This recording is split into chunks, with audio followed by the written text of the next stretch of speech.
আজকে একটি নতুন অভিজ্ঞতার সাথে আপনাদের পরিচিত করে দিচ্ছি। আমি যেখানে আছি এটি হচ্ছে একটি মাজরা এলাকা।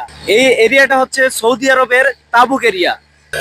দর্শক দেখতে পাচ্ছেন আমি যেখানে দাঁড়িয়ে রয়েছি এটি একটি বিশাল বড় মেশিন চলতেছে, আর এই মেশিন দ্বারা এই নিচ থেকে পানি উঠতেছে এবং এই পানি এই পেঁয়াজের ক্ষেতে শেষ হচ্ছে।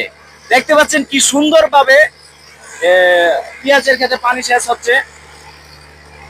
এই এক মেশিন দ্বারা প্রায় 100 হেক্টর জমিতে পানি দেওয়া হয়। এটা যদি পুরোটুকু আপনি দেখেন একটা বিশাল বড় এরিয়া, কিন্তু দুঃখের বিষয় হচ্ছে এইখানে থাকা খাওয়া এবং বাসস্থানের কোনো সুযোগ সুবিধা নেই। যারা এখানে কর্মরত আছে, কাজ করতে চায়, একেবারে খুবই কষ্টের ভিতর জীবনযাপন করে। এবং এইখানে বাথরুম পর্যন্ত নেই। যদি আপনাদের দেখাই এখানে যারা কাজ করে তারা কোথায় বাথরুম সারে, বাথরুমটা মূলত এই যেই জঙ্গলটা দেখতে পাচ্ছেন এই জঙ্গলটার ভিতর তারা তাদের পার্সোনাল কাজগুলো সারে। এবং এই বোতলগুলো যে দেখতে পাচ্ছেন এক একজন লোক এই বোতল দ্বারা পানি ব্যবহার করে। অনেক দুঃখের সাথে বলতে হয়, অনেকে মাজরার কথা শুনে এবং বেশি বেতনের কথা শুনে অনেক চাকরি রেখে, কোম্পানির কাজ রেখে মাজরাতে আসতে চান। আসলে মাজরার বিষয়টা ঠিক তেমন নয়। মাজরা অনেক কষ্টের। মাজরাতে জীবন এক একটা দিন পার করা মানে এক একটা বছর পার করা।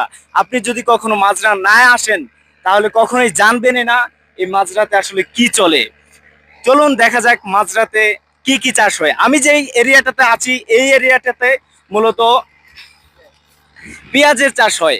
এখানে 100 হেক্টর জমি আছে। আপনি যদি ক্যামেরাটা ঘুরিয়ে দেখেন, আপনি যদি দেখতে পান এখানে 100 হেক্টর জমি আছে।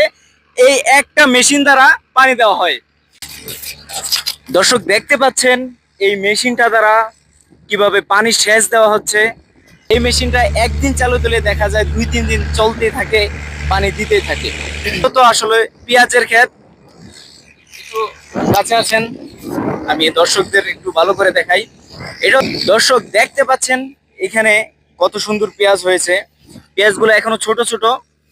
এখানে পেঁয়াজের মৌসুমে পেঁয়াজ তোলা এবং প্যাকেটিং করা অনেক টাকা পাওয়া যায়।